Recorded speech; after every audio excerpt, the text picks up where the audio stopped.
Welcome to the Libra podcast, where education leaders explore the intersection of culture, strategy, and innovation in today's schools. I'm your host, Nate Lichte, and in each episode, we'll uncover the leadership habits, systems, and bold ideas that help districts thrive. Well, David, thanks so much for sitting down and sharing some of your time with me today. Greatly appreciate it. Would you mind sharing a little bit about yourself and what brought you into, your background, how it led to becoming a superintendent? Yeah, sure. It's good to be here. I appreciate the opportunity. So I'm in my 31st year of education, this halfway through it. So I've been doing this a little while. 17 of those has been as a building administrator. Most of that as a high school principal. Was an assistant principal for 3 years at a larger school district, and I didn't really like that larger size. So I've spent most of my career in smaller rural schools. I was raised on a farm in Idaho, and so I've spent most of my educational career in those types of communities because I enjoy that, but too, I can really relate to it as well. So I'm in my 8th year as being a superintendent, and so still feel like I have a lot to learn and grow from that, and am currently in my 3rd year here in Gooding as the superintendent. So it's been a interesting journey and one that I've really enjoyed. Awesome. So So can't what complain. did you know as a, at a young age that you wanted to get into education, or was it something you sort of fell into? Tell me about that.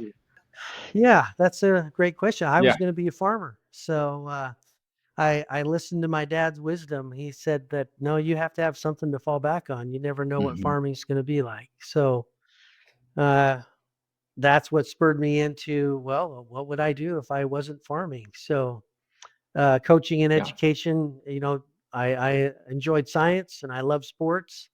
So I went to school and got a degree in earth science education and taught for 6 years and coached and really enjoyed that and just fell into administration. I wanted to move up in the career ladder and pay scale as quick as I could. And so um, at that time, advancing in education was one of the Mhm. factors in how you got paid in Idaho. And so I went back and got my administrative credentials and certificate and didn't plan on being an administrator till, I don't know, for my last 4 or 5 years of education. I was just going to teach and coach and had an opportunity just after I finished my master's degree to be a building Yeah. administrator and just loved it and never looked Oh, back. that's So awesome.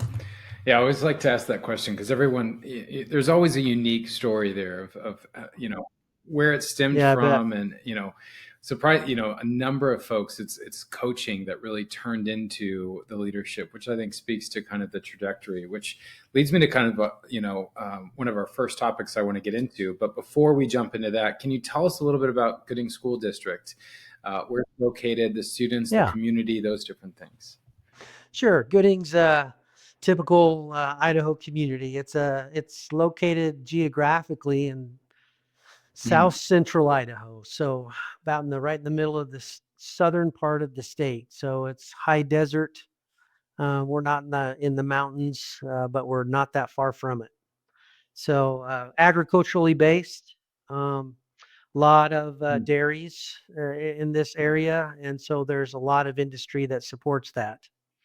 Um, Community is, between 3,500 and 4,000 people that live in the community, and our district we hover just above 1,200 students. That's K-12 in 4 different schools. We have a high school, an alternative school, a middle school, and elementary.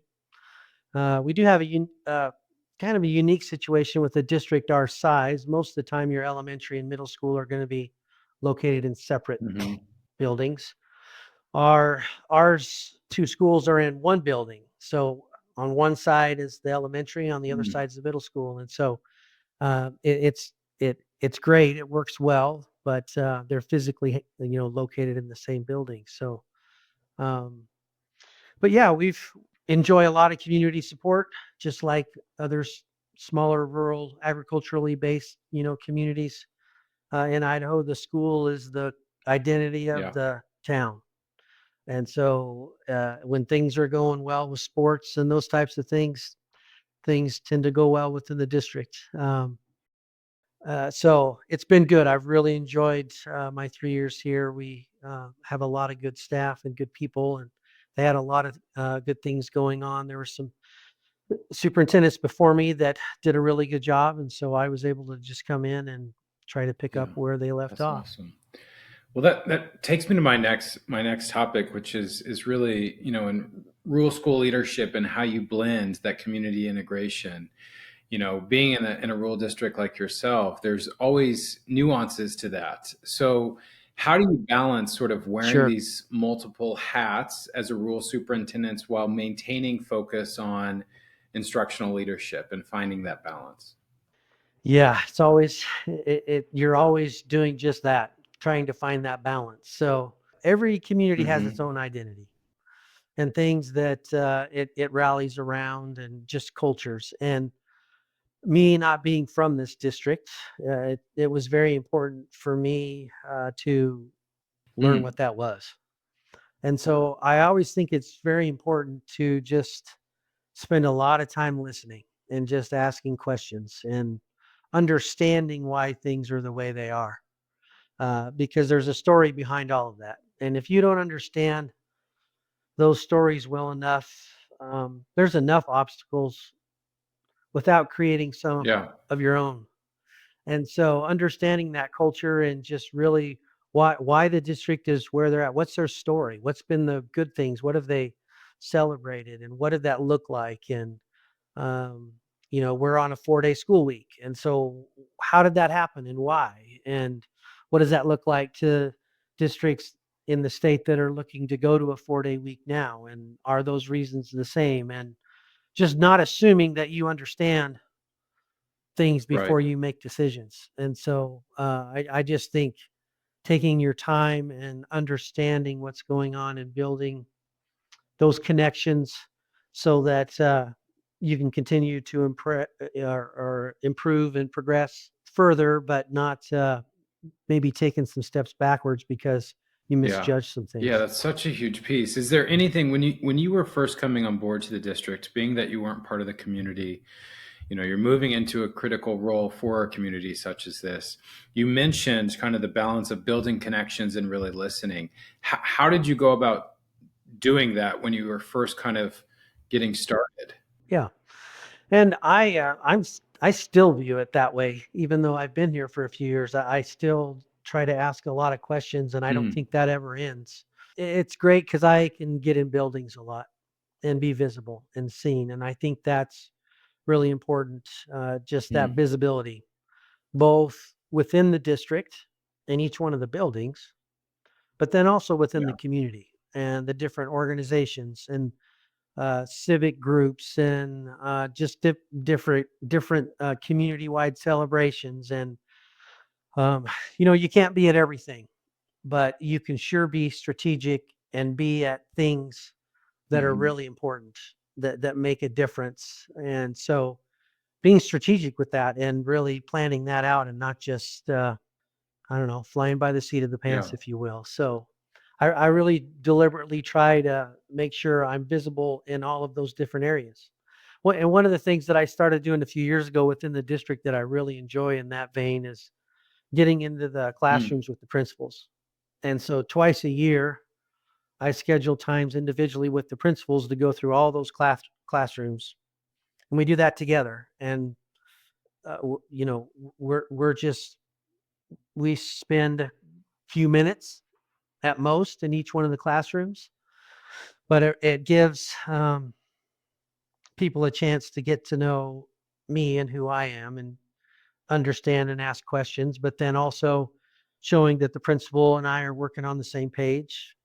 Um, and that visibility within the district that's yeah, really been helpful when it comes time to say, hey, I have an ask, we need to work on something, and getting some people together. They at least know that I've been in the classroom. I know that what we've been working on, the initiatives and how they're working and what they look like.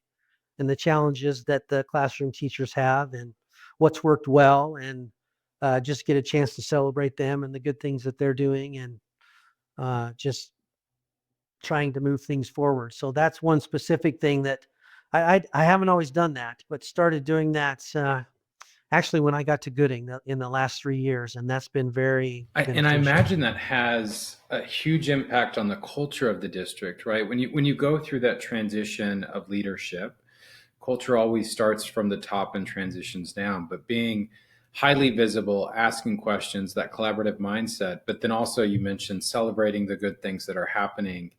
It has to create, Yeah. that culture of belonging and healthy that we try to instill in all of our buildings. So can you talk to me a little bit about what you've seen that those actions have, how that's kind of transitioned across the district? Well, that's one of those things that just sounds easy, that, oh, you celebrate your successes, but Hmm. boy, it's not. And in education, we don't do that enough. We're just always obsessed with getting better, getting better. What do we need to do better? What's not working? And um, taking a little bit of time just to say, hey, good job for this, a specific classroom thing, something that I know the teacher's been working on individually or within that building, they have a focus, um, and just really doing that within the district. But then again, there's Yep. that community component. How do you celebrate and one, get those things known within the community that you are celebrating? What is going on within their schools and what is working well? Because we all know we hit Yep. those negative things, and they're Yep. always out there. And if you're not combating those things with positive things and giving uh, community members and parents those positive things to talking points to talk about as well, they'll fill them in with the negatives. That's just kind of human nature. So we've made a concerted effort to tell our Mm. story and do a better job of getting things from within the building that are going on well. That's not just testing data or just more of the little things that are Yeah. really meaningful. And that's been really cool to see. And a funny thing with that we, well, not stumbled on, but a lot of smaller communities are losing Mm. their newspapers. And that's a big way to communicate Yeah. within the community that districts use.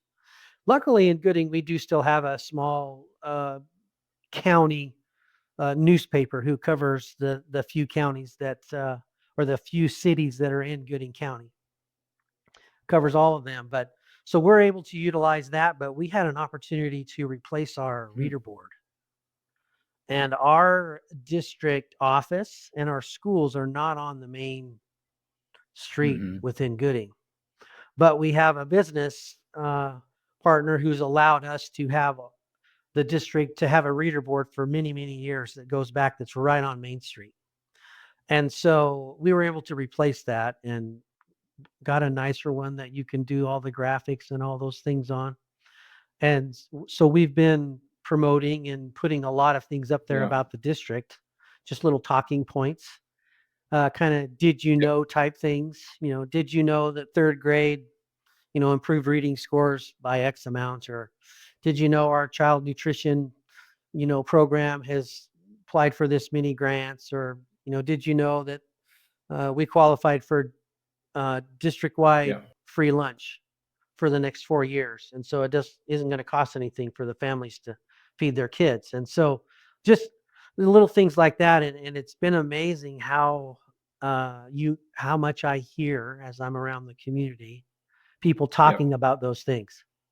And so that's just been really a good story and a good feeling to, you hear about that all the time, and the time and effort that it takes to send things out on Hmm. social media and send things to parents and get articles into the newspaper and keep your social media updated and your website and all of those things. But just a little thoughtful and some expenditure where the board, was willing to go along with a pretty substantial purchase to get a double-sided reader board in the community. But Yeah. everybody sees Yeah. that, and so it's huge. And that's been a big plus for us. It's really helped us Yeah. share Well, our and I have story. to imagine that, and I've heard this from other folks in your position at other districts. When you start to cultivate that story of the district and you get it more publicly known against the community, as conversely face those unique challenges that so many of our our small towns and our rural communities have, right? It provides a little bit of a little more capital to tap into when you do face those challenges. So, can you talk to me a little bit about how you navigate those unique challenges of leading in a small town where potentially everyone knows who you are, right? Because you've been visible in the classroom, you're Mhm. attending these civic organization and community events. Talk to me about kind of the other side of that, is how you're navigating those unique challenges. Well, just with a lot of help, there I'm just one person and nobody really knows who the superintendent is really in the community. It's our teachers and our staff and just getting all of our district staff on the same page, communicating well with them so they can help share our story has been another big thing that's really helped because we have a unique situation. About 74% of our district staff live right Wow. here in the community. And that's not always the case. The other districts that I've been in my career have not been anywhere close to that because you were close enough to other communities where you could commute and it was easy to do that. And so um, at times it would be difficult to get a buy-in with just within the district with your own district staff because just Mhm. very disjointed. And when you're not living in that community, sometimes you're not as vested, right? Well, we've been purposeful in capturing that and I've really relied on our staff to help tell our story. And I've talked to them about that we need your help, because people aren't going to come to me, generally speaking, when there's something going on within the district or they have a question. They're going to go to you Yeah. because you're their neighbor or you're their relative or friend or, whatever. And so um, that's been one of the key things that we've purposefully utilized is really spending time with our staff. That's classified and certified people and giving them our talking about our district strategic plan and what we're doing and why, and how that fits into, our Yeah. transportation system and our buildings and our custodial staff and, just everything that they're key pieces of what we do. And here's how we're getting there together and making sure that they know they're part of the team and that we need them out there, uh, helping share that story as well. And so that's really helped a lot. And then just like I mentioned before, just uh, being visible in those key things. I can't be Yeah. every place. Everybody always wants administrators to be at everything, but that's not Right. reality Yep. either. But you still need to be out there and be visible enough within the community to see that as well. And your district Yeah. staff sees that. Your students see that when you're at the play or you're at the parade downtown or at the rodeo grounds in the summer for the county fair and rodeo. And so uh, it's important to Yeah. be visible. And that's what each, in this case, superintendent needs to weigh is what's most important and what should I be at and in making those decisions on what to do and where to go and how to Mhm. spend your time. Absolutely. So I want to go back to something you mentioned just a little bit ago. Is you talked about the leaderboard and some of the great positive things that have happened in the district, and kind of connect that to post pandemic academic recovery. Many districts out there are still struggling to kind of capture and reclaim some of the learning loss that has occurred.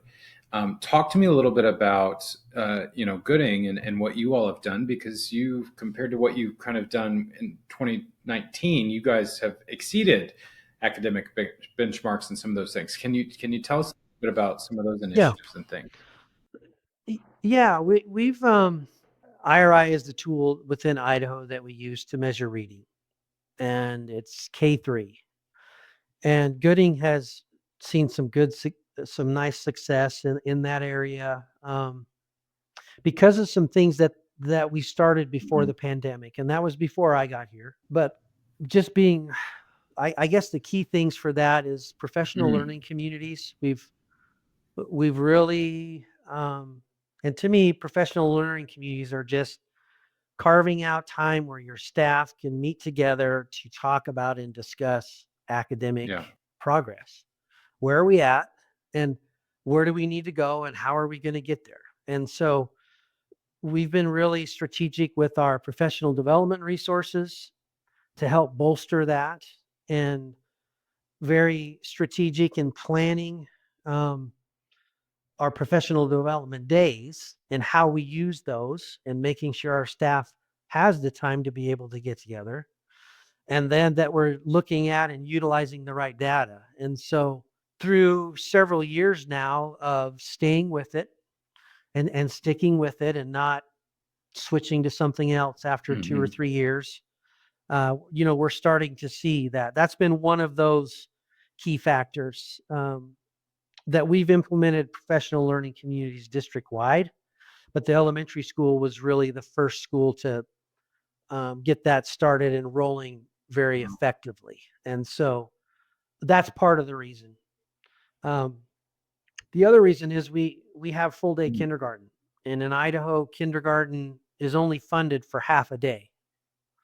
So that means the district has to come up with the other resources. How do you fund full day kindergarten? And that's been a priority to us. And that's gone hand in hand with those scores, because every year we're seeing those first grade scores of where those first graders are entering in the fall improving and going up. And that's a direct result of, one, teachers doing a better job in their professional learning communities, but two, that full day of kindergarten and instruction is it really pays off, and students do progress and move. And we're seeing that across our Hispanic community, and our English learning populations. They're growing, and it's just tremendous to see from Mhm. fall to spring the amount of growth that our students are obtaining because of those two things that I just mentioned. And then one other, I think, key factor to that is I mentioned we're on a 4-day week, but we have a professional development day one Friday a month for our staff. We use that time very well. And sometimes it's district level Yeah. driven, and sometimes it's building level driven, but it's all centered around our strategic plan and what our goals are and what we're focusing on. And then how are we going to use those professional learning communities to get there? And so having that professional development day once a month and being purposeful with that and allowing our staff to do their work and providing the resources or help or whatever they need to do that, it's been very effective. So you put that together with having some good parent and community support and focusing on getting kids Mhm. in school and being there, and the importance of that. If you'll show up every day, our teachers will get Yeah. you where you need to go, but you got to be here. And so that's been a real struggle Mhm. since the pandemic, is just getting families and kids back in the swing that, yeah, attendance is important and you do need to be here. And so those three things have really been effective for us district wide, but especially when you look at this, just the reading scores of our K through 3 student population, and the growth that we see there has really been great Wow. to see. Yeah, absolutely. So speaking of 4-day school week, we find this so interesting. We know that there's many other districts out there, especially in rural communities, that are considering this and navigating that kind of Mhm. transition. Talk to me a little bit about what drove the decision to implement a 4-day work week, and what were the main benefits that you're starting to observe. I think this is obviously tied with support and the professional learning communities that you just mentioned, but what are some of the other things that you're starting to see? Yeah, great question. And there are a lot more districts in Idaho that are Yeah. looking at 4-day weeks. Gooding was one of the first districts in Idaho to go to a 4-day week. Oh, I don't know, 16, maybe Hmm. 17 years ago. And when Gooding went to it, initially it was there was an economic downturn in Idaho at the time, and districts were looking to save pennies any way they could. And so that was the driving focus for Gooding to go to a 4-day week. Um, in in in one of the previous districts that I was at, it was on a 5-day week, and we transitioned to a 4-day week when I was there. So I have actually, moved a district from a 5-day week to a 4-day week because the board wanted to look at that, and the community decided to go for it, and so they did. Um, but with Gooding being on it that long, some of the things that they did really, really well right out of the gate was that Mm-hmm. professional development that you can provide for your teachers. You build that in, and that's just huge because it's really hard to find Yep. that time in a 5-day week. And then we also have Friday school that runs almost maybe a month less out of the school year. It starts a couple weeks after school starts and ends a few weeks before school ends. So it goes about a month less than the school year, the academic calendar. Um, but we have Friday school those other Fridays and students are in, and we focus that on our high need students, the ones that are a Yeah. little bit behind, and really make a concerted effort to get them here. And our teachers, staff that Friday school. We currently have a grant that's Okay. funding that.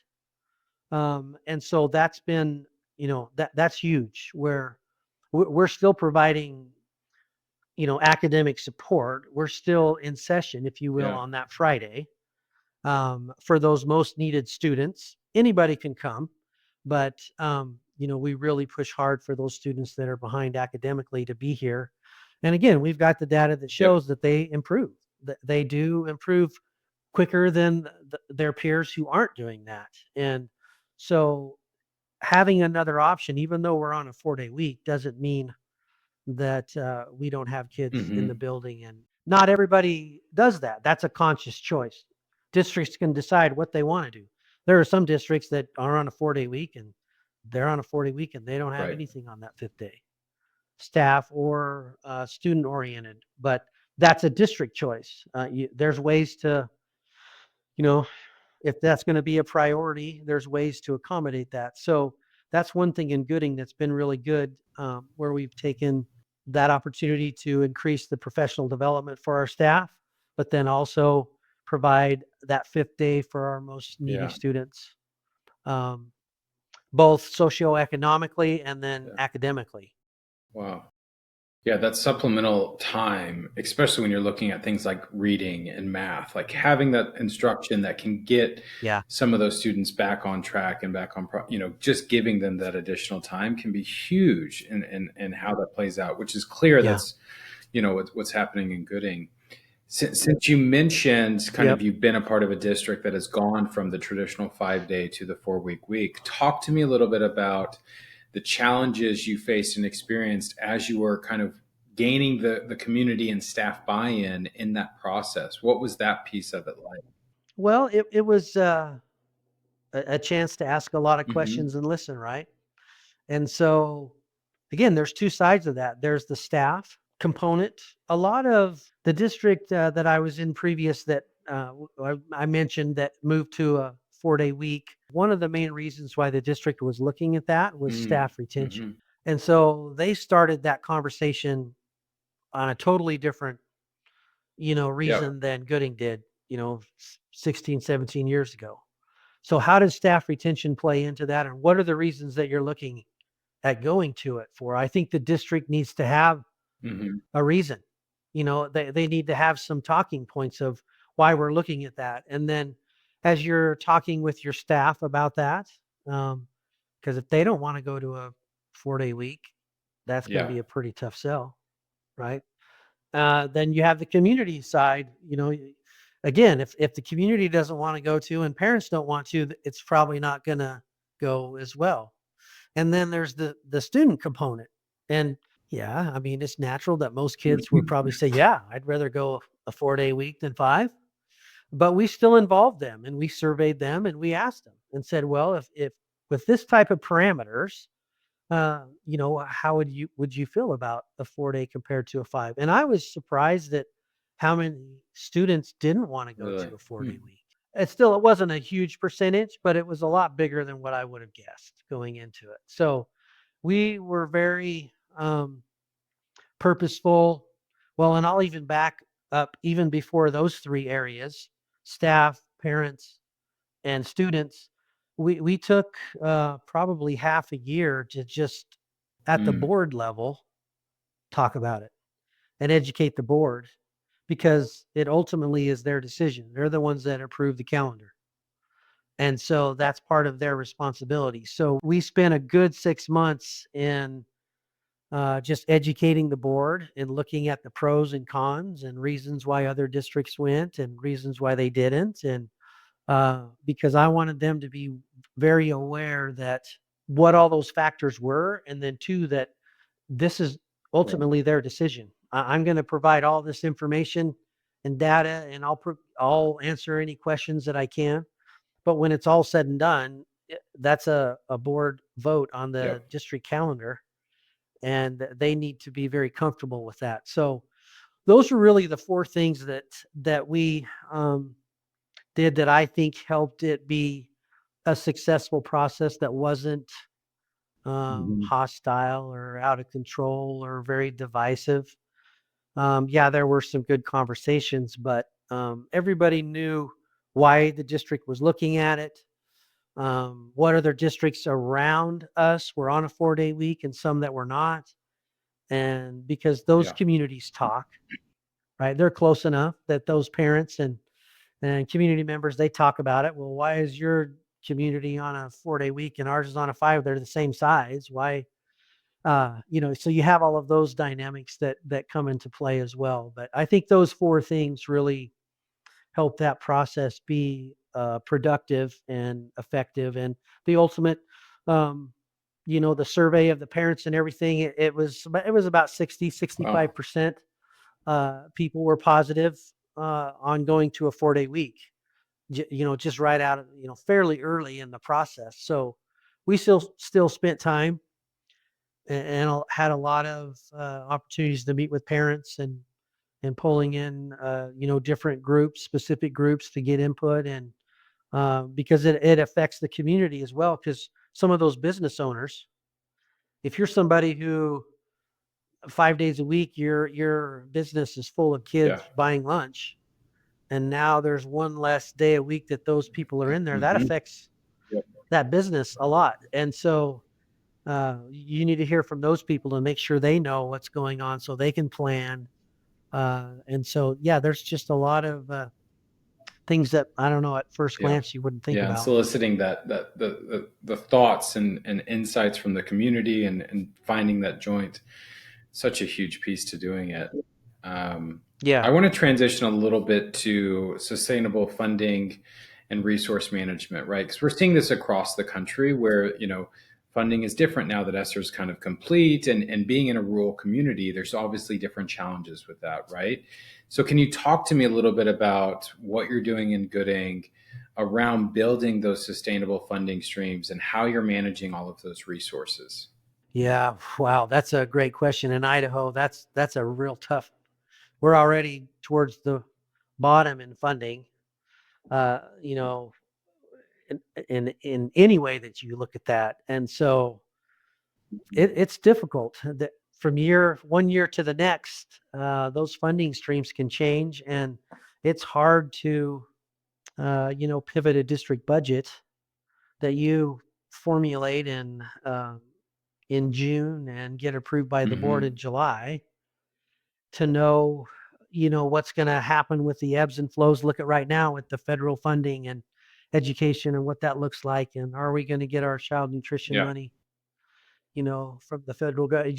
And if we are, is it delayed? And what does that look like on your cash flow? And so it's very difficult to try to manage those resources that you get from your Hmm. local revenues, your bonds and levies, your state revenues, and everything that happens at the legislative level there, and then your federal revenues and resources that are coming in. And so it is a Yeah. year-round process to try to understand and be prepared as much as you can for that. Luckily, in Gooding, we have a district policy that actually says that we need to have at least a 3-month Mm. fund balance. And not every district has that. And from the superintendent standpoint, that's very comforting to know, because when people want to spend that down, or you're talking with your association in negotiations with your teachers in the spring, and they're talking about salaries and different things, it's very helpful to have a policy in hand that says, this is where we need to be in Yeah. our reserves. This is where we're at. And so that really helps, in a lot of ways, just Hmm. within the district, to help manage those funds and resources that we have. So there's nothing easy about it. That is a constant battle, and it ebbs and flows now more than it has in many years. And so, unfortunately, in Idaho, most districts run Hmm. supplemental levies because we just don't have the resources from the state to provide the basics that we need. And that's not anything above and beyond. That's just the basics. And so we're like most districts. We have a supplemental levy and a plant facility levy that our local taxpayers pay within our school district, that support us and their school district. And supplemental levies for us are mainly Hmm. people and programs. That's how I explain it. That those supplemental dollars go to keep people in key areas and keep our programs, going. Our full day kindergarten, for example, that we mentioned, supplemental levy helps cover that gap for that. And then the amount of facility money within the state of Idaho that we get for facilities is not very good. And so a lot of districts run plant facility Hmm. levies as well, which again is tapping into those local taxpayers to help cover those costs. And so we have one of those as well that we use for our facilities to help keep them up and maintained. And if we didn't have those, man, it Yeah. would be even more difficult. I couldn't imagine what it would be like not having those two resources. And we don't want to do that. The last thing we want to do is tax, our community. But they understand, and if we do a good job of telling our story, then they've been more than supportive. So we're very grateful and Yeah, appreciative for so that. I'd like to lean into that a little bit. Can you talk to me a little bit about, I mean, with those levies, ensuring that the successful renewal of those, that takes like a lot of, you've got to maintain trust within that community, and you've got to continually Yeah. build that. Can you talk to me what role you and the district, how are you doing that, to make sure, because it's such a critical piece? Yeah, another great question, and that's constantly Hmm. on our mind. Um, Supplemental levies in Idaho, the maximum amount you can have those Hmm. is 2 years. So every 2 years you have to run those again. Plant facility levies can be anywhere from 1 to 10 years, depending upon some factors. And so you have a little bit more leeway there. You can run those for any amount of time within that. So telling our story Yeah. plays into that hugely, because if I'm a community member and I don't know why I'm paying this plant facility levy and I don't know what I'm getting out of it, why do I need to continue to put forth? So us explaining, because unfortunately, those dollars go into a lot of things Yeah. that aren't visible, that you can't see. You don't see a Hmm. HVAC system being replaced, or flooring, or, a leaky roof, or, whatever those things, or a sewer issue, or some water line that you need to replace, or whatever, it's Yeah. not very sexy. Right. People don't like spending a lot of money for that. But anybody knows who takes care of physical facilities, there's a lot of maintenance and effort that goes into those. So we have got to be out there talking, sharing, letting people know, being purposeful, like we talked about before, on what those things are. And so that's into that plan of telling our story. As when if we need to come back and ask the community to re-up this supplemental levy, they need to know how our kindergarten scores Hmm. are improving. They need to know that funds two teachers that we have that allows us to do that. Just they need to know what those answers are and not Yeah. be searching for them. Yeah, that's such a huge piece. I mean, David, as we've been talking now, there's a few things that keep standing out about your leadership and how you're guiding the district and building relationships in the community. And it seems like it's all centering around transparency, visibility, building out support, and connection with resources. And if you can maximize all of those things with consistency, that's what I think is, to me, that's what I'm hearing as kind of the story of Gooding and what's happening in the district. I think you just hit it right there. That's um, some lessons I've learned the hard way. Assuming sometimes it's time consuming to do that too, right? I mean, it takes a lot of time to communicate in all those different ways, all those different programs, and still have budgets in mind and making sure you can Hmm. pay the bills and that your staff is happy and that our students are excelling. And so you got to be as efficient and productive as you can. And if those three things that you just mentioned, if you've got a pretty good hand on those and they're all working together and headed the right direction, then that helps take care of Yeah, so many other things. absolutely. Um, well, I always like to close out and ask folks that are currently sitting in the seat. This year we have a number of entering superintendents that are in their first time in the seat. We also have huge cohorts out there that are aspiring superintendents, right? They're currently working on their credentialing and their education and building out that development. As someone who's been in the seat, for a number of years, what advice would you give to folks that, are looking at making this next career change and that are in their first time in this seat in this year? Yeah, well, we need good people. So I would encourage anybody who's thinking about it to do it because it's very rewarding.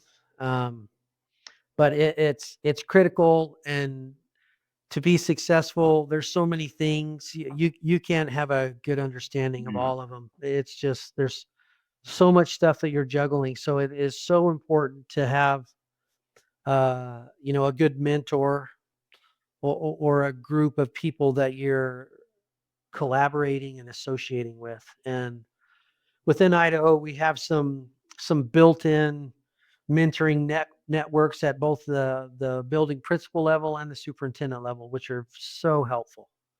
That networking and building relationships and finding out other people who are in districts that are in the exact Yeah. same boat that you are is so helpful. And so if you don't have those types of networks, you need to build those. That would be my number one thing is find some people that you get along with well and start asking a lot of questions and just follow them around and do whatever you can to learn what they're doing and just where to start and how to get going because being a superintendent can be overwhelming sometimes and it can be really lonely. And so you just that Hmm. is just so helpful. It'll help you avoid so many things. We have a leadership group in Idaho. It's called Project Leadership. It's just administrative focused, and administrators can be in it. It's a 3-year program, and so you go through with that whatever cohort of administrators that are starting, and it's a Yeah. statewide group. And so it's voluntary. You don't have to do that, but it's a really good resource. Our state administrative association has some good resources that way. Our state Department of Education has been very helpful in supporting that, and it has grown in recent years. But just that mentoring network and finding a group of people statewide, but Yeah. also within your region and very close to where you're at um, in districts that are really similar to yours, because then you can really get a feel for what that looks like and know what questions to be able to ask. Because being a superintendent in a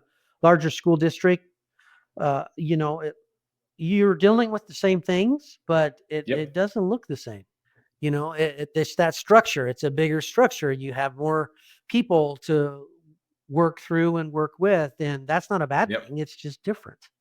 So if I'm a rural superintendent in a district of 200 kids, and I'm always rubbing shoulders with superintendents who have 10 or 12,000 students in their district, you're going to learn a lot of things from that, but there's also going to be a lot of things that me, as being in a small district, are dealing with that those Right. superintendents are not, because in smaller districts you wear more hats, and so it just looks a little bit different. So um, that's been very helpful, and for me, and that's something that I would recommend, and I try to return the favor to whoever I can. That our region does a really good job with all of our superintendents. We get together once a month, and we do a good job of Yeah. checking in with each other, and even when we're not Yeah. assigned, Yeah. if you will, right? So that's so helpful. You can't. Well, I guess you could do it all on your own, but boy, that's Yeah. sure taken the hard way. So reach out and ask a lot of questions, and that will get you pointed in the right Yeah, direction I really think that's great fast. advice because you face those hard days and you face those community, challenges that can be really hard. And if you're doing it in leading in this position in an isolated fashion, it just makes the job more harder. But if you can find folks that are similar Yeah. districts, similar region, in size and those different things, and build out that Yep. network, then you've got a group of folks that you can really lean into on the good and the bad days. So. Um, You bet. Absolutely. Well, Definitely. David, thank you so much for sharing your time with me today, sharing your story and some of the great things that you're doing in Gooding. They're excited to see the continued success there, and hopefully we'll get to have another You bet. conversation soon. Yeah, that'd be Awesome. great. I appreciate it. Absolutely. Thanks for Thanks having so me. much.